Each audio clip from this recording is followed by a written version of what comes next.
जय हिंद आप सभी को। स्वागत है आपका अपने YouTube चैनल स्टेनोग्राफर्स अड्डा में।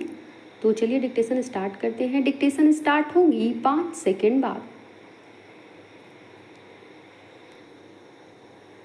Ready start. जीवन प्रकृति प्रदत्त एक ऐसा उपहार है जिसके मूल्य की कल्पना कर पाना भी नितांत असंभव कार्य है, मगर इसी जीवन के प्रति हमारा दृष्टिकोण, जीने का ढंग और अपेक्षाओं के दायरे हमें परस्पर पृथक कर देते हैं। जन्म लेने के पल से ही हम इच्छाओं, आकांक्षाओं और विषयों के एक ऐसे संजाल में जकड़ जाते हैं जिससे बहिर्गमन सामान्यतः मरणोपरांत ही संभव हो पाता है।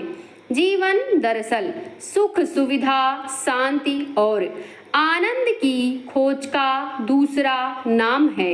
हम अनवरत कुछ नया प्राप्त करने के लिए प्रयासरत रहते हैं। काश कुछ और प्राप्त हो जाए। यह विचार हमारे अंतर मन में जब एक बार स्थान बना लेता है तो फिर इससे मुक्ति पाना आसान नहीं रह जाता। प्रत्येक उपलब्धि हमें प्रसन्नता से कहीं अधिक उद्विग्नता की ओर धकेल देती है। यह उद्विग्नता होती है कुछ और नया हासिल करने की, कुछ और ऊंचा उठने की और तुलना के पैमाने पर एक कदम और आगे बढ़ने की। सच यह है कि उपलब्धि जनित उद्विग्नता उस प्रसन्नता के भाव को नष्ट कर देती है जिसे हमें भी भरकर जीना चाहिए।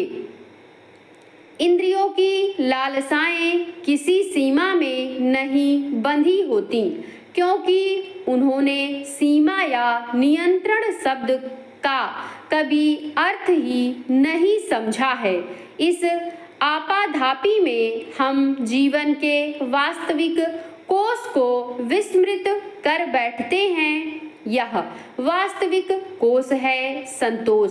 संतोष एक ऐसी आंतरिक निधि है जो हमें असीम सुख और आत्मिक शांति प्रदान करती है।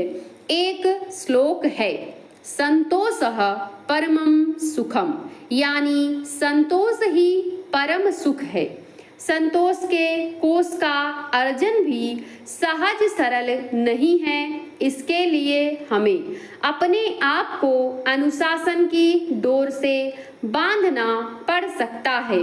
काश थोड़ा और के स्थान पर इतना ही पर्याप्त है, जैसा भाव जिस क्षण हमारे भीतर फूटने लगेगा, संतोष के अमूल्य कोष पर हमारा अधिकार सिद्ध हो जाएगा।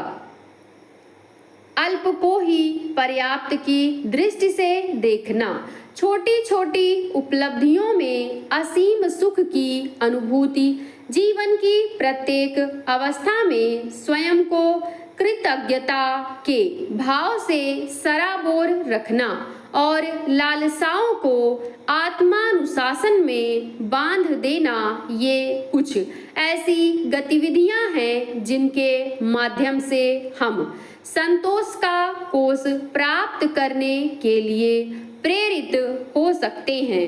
एक अन्य विशेष बात यह है कि आत्मानुशासन इच्छाओं पर नियंत्रण से आता है, न कि इच्छाओं के दमन से। दमन तात्कालिक प्रक्रिया है, जबकि नियंत्रण दीर्घकालिक। हम दमन को ही नियंत्रण समझने की भूल कर बैठते हैं, जो हमारे लिए घातक सिद्ध होती है। नियंत्रण के माध्यम से आत्मानुशासन विकसित होता है और इसके बाद एक अवस्था ऐसी आती है जब हम संतोष का कोष प्राप्त कर लेते हैं। समाप्त। ऐसे डिक्टेशन पाने के लिए चैनल को सब्सक्राइब करें और दोस्तों के साथ शेयर जरूर करें। Thank you.